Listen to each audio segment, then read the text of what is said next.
Today, let's have a deep dive into conflictual matters and what creates the developing of ADD patterns in individuals. When we look at attention-related difficulties in children, we cannot separate the child from emotional environment they grow up in. I often tell parents that attention patterns don't emerge in a vacuum. They develop inside relationships, inside the atmosphere of the home, inside the subtle emotional exchanges that happens every day. One of the most powerful dynamics I see is what happens when a marriage is filled with chronic tension. The couple may love each other deeply, may be committed, may have good intentions, but if the emotional climates between them is inconsistent, reactive, or full of unspoken stress, the child feels it long before anyone realizes the impact. And the experience of the child is very different from the adult understanding. The child doesn't think my parents are stressed. They are overwhelmed. They are working through their own issues.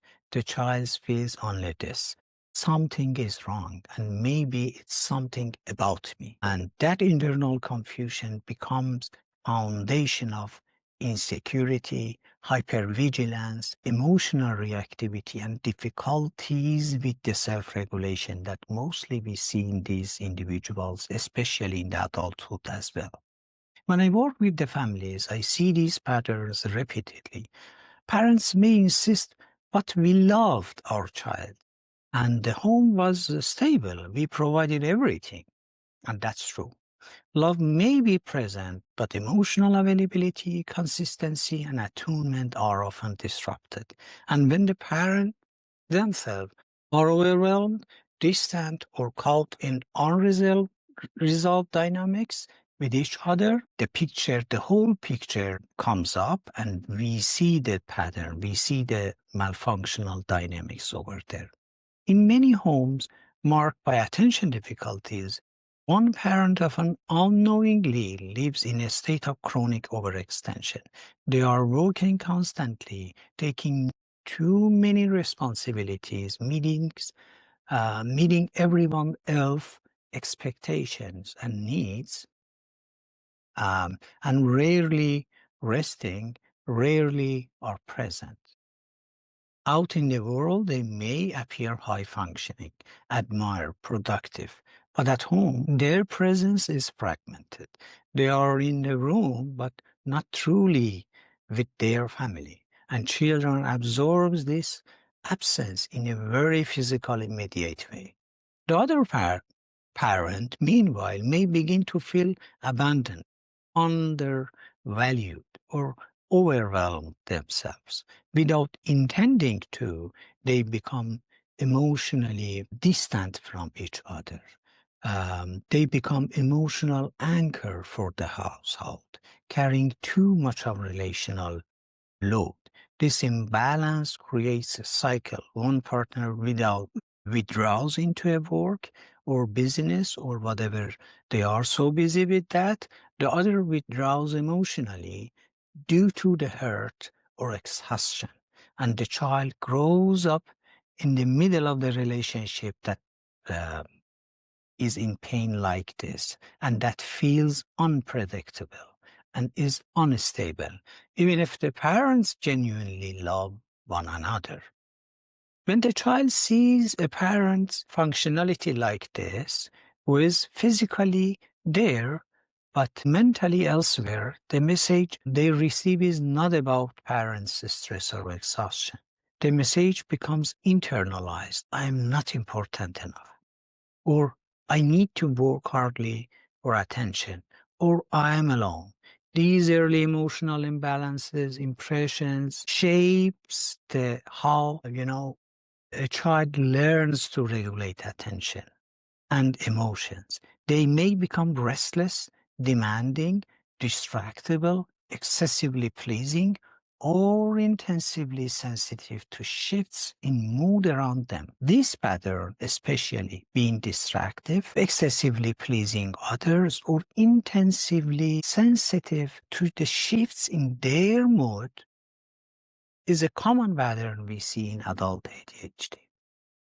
Even in families with many joyful memories, these deeper patterns still influence development. A child that doesn't feel whatever they want, they are getting to. A child doesn't need continuous conflict to feel insecure. They simply need inconsistent emotional presence. When connection is sometimes warm and sometimes abruptly cut off by stress, overload, or conflict, the child's nervous system organizes itself around alertness and uncertainty. Alertness and uncertainty. Again, this pattern also is common in adult ADD or ADHD. I've also seen parents describe early years as good or normal, only to realize later that there were stresses they hadn't acknowledged: financial strain, marital tension, professional overload, mental health struggles, or emotional disconnection. In our culture, many adults are far removed from their own inner emotional reality, so they don't always notice the states they were carrying while raising young children. The point here is not blame. I never approach families with blame or making them ashamed about whatever they have done. Instead, I look at how emotional patterns move through relationships, how unresolved grief, stress, and unmet needs suddenly shape parenting. If you have heard about the positive triple P, later on I will discuss, I move toward that kind of parenting towards the children. Couples often choose each other based on unconscious pattern that mirror their own internal wounds.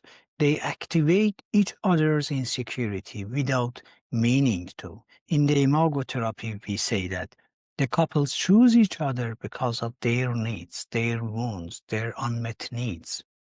And the child, sensitive by nature, absorbs emotional residue of the dynamic. When we understand this, we can finally look at attention difficulties through a wider, more compassionate lens. It's not just about brain structure or genetics.